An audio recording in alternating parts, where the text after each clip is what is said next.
सगळं अपलोड करायला वेळ लागला आम्हाला. तारीख सांगा, तारीख सांगा, तारखा एक नाही. आम्ही ठरवून दिली होती 22 तारीख. कारण काय होतं तर राज्याचे मुख्यमंत्रीचा जन्मदिवस देवाभाऊचा आणि अजितदादाची पुण्यतिथी होती. हा योग धरून आम्ही त्या दिवशी पैसे टाकायचं आमचं ठरलं होतं.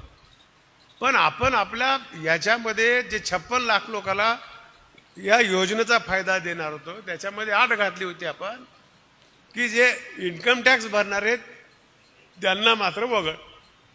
मग इन्कम टॅक्सची यादी आमच्याकडनं होती. केंद्र सरकारकडून यादी आम्हाला याला प्राप्त झाली नाही. ही होईलच वाटत होतं आणि पत्रकाराला दुपारी 3ची वेळ दिली. पुन्हा त्यांना मेसेज केला की आपण अजून 1 तासभर थांबूया. 4ला देखील आली नाही यादी. आता तर आम्ही खोटं ठरलो अशी आमच्या मनातली भावना झाली.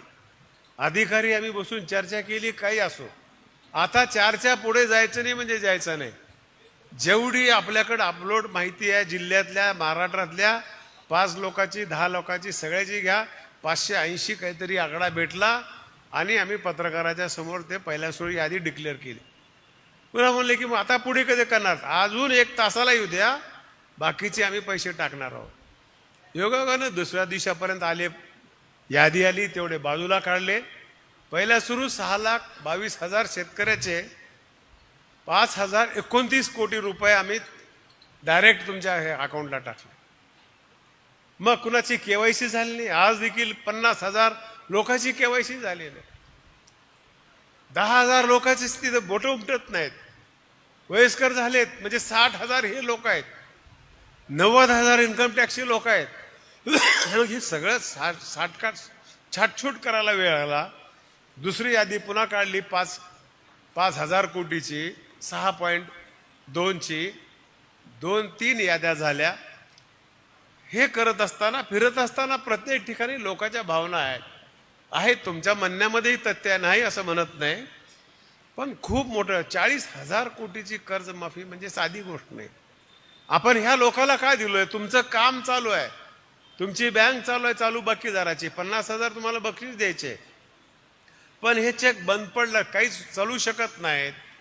म्हणून त्यांना आपण सरकारने निर्णय घेतला आणि ह्या ज्यांना 2 लाखापर्यंतचा आहे आणि 2 लाखाच्या वरचे जे लोक आहेत त्या लोकांनी वरचे 25,000, 30,000, 50,000 जे असतील ते भरल्याशिवाय आम्ही पैसे 2 लाख टाकणार नाही. कारण आणि त्याची मुदत काही 8 दिवसात नाही. त्याला पैसे यायला तुमच्याकडे नसणार आहेत, आम्हाला माहिती आहे. 27 मार्च पर्यंत ठेवणार आहोत आम्ही. आणि जे लोक भरतील तेवढे पैसे आम्ही तुमच्या अकाउंटला टाकणार. कारण 2 लाख आम्ही दिलो आणि वरचे पैसे नाही भरलं तर ते अकाउंट तसंच थकबाकीत राहणार आहे. आतापर्यंतच्या कर्जमाफीमध्ये आणि ह्या कर्जमाफीमध्ये हाच फरक आहे. आतापर्यंतच्या कर्जमाफी केलेल्या सभासदाला, शेतकरी राजाला पुन्हा कर्ज भेटलं नाही. AP सिंगाची कर्ज माफी झालेली मला माहिती आहे, पुन्हा दिलं नाही. पण ह्या वेळची कर्जमुक्ती ही वेगळी आहे. एका दिवसामध्ये एवढे तुमचं जे मुद्दल आहे कर्ज, तेवढं कर्ज बँका तुम्हाला देणार आहेत. सरकार तुमच्या पाठीशी मागं ठाम आहे. हा फरक आहे. नाहीतर व कर्जमाफी केली पुन्हा काहीच नाही. आणि ते लगेच चालू आहे. 1 ते 2 दिवसामध्ये कर्ज वितरण करायचे अशा प्रकारचे आदेश दिलेले आहेत. मग MG बँक जे महाराष्ट्र ग्रामीण बँक म्हणतो त्यांचे 1,000 कोटी रुपये, त्यांनी ती तोट्यामध्ये बँक आहे.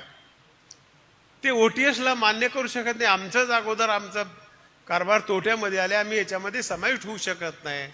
आमच्यासाठी सरकारने वेगळा निर्णय घ्यावा आणि त्यांनी जर मान्य केलं तर त्यांचे 1,000 कोटी तोटा आणि आपले 200 कोटी म्हणजे 1,200-1,300 कोटी महाराष्ट्र बँक अडचणीत येणार होती. मग काल बुधवारी मुख्यमंत्री महोदयाने सांगितले की आपण सगळा खर्च बेअर करू आणि 1,000 कोटी त्यांचे सगळे देऊन टाकू. मग ते एक झालं की दुसरं झालं की तिसरं.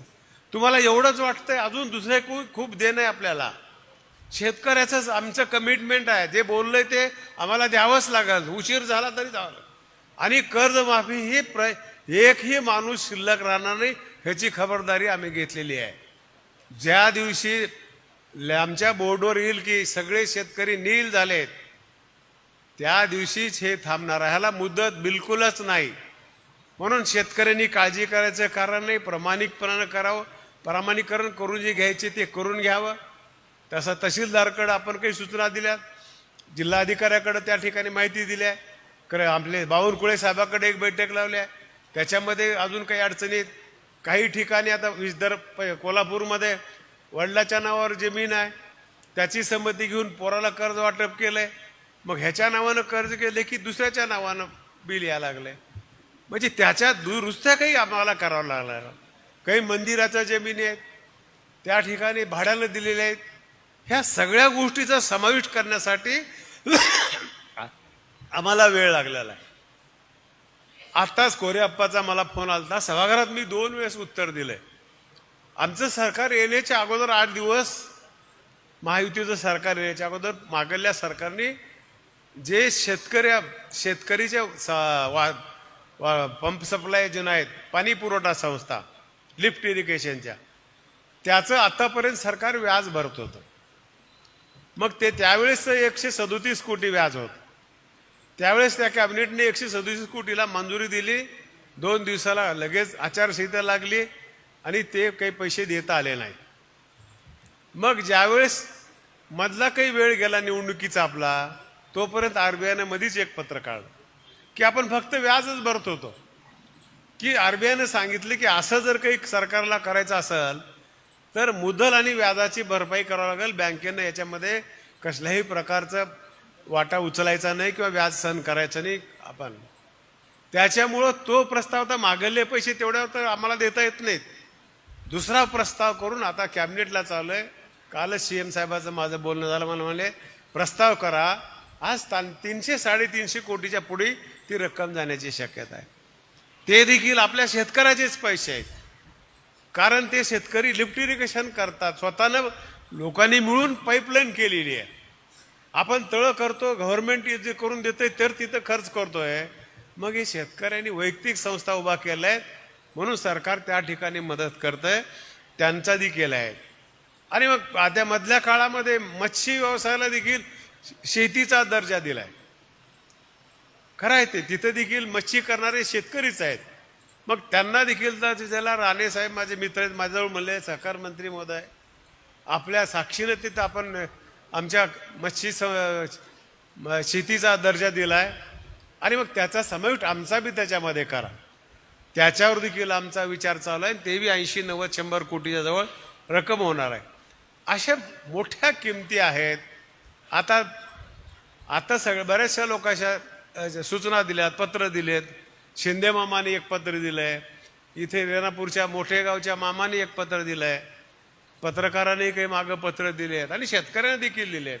काही संघटना देखील बऱ्याच ठिकाणी मागणी करायला आहेत किंवा चालू बाकीदाराला 50 देऊ लागल्यात, त्याच्यापेक्षा आम्हाला देखील 2 लाख करा.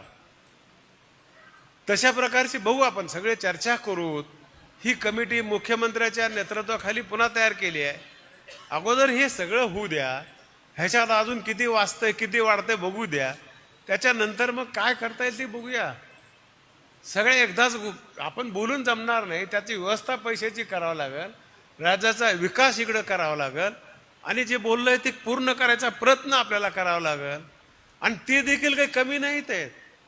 23 लाख होते लोक, 23 लाख 23 लाख गुणिले 2 लाखाची मागणी, 23 दुनी 56, 5,600 कोटी. म्हणजे साधी गोष्टच नाही कोणती. 100 न द्यायचं म्हणून अर्धे होते.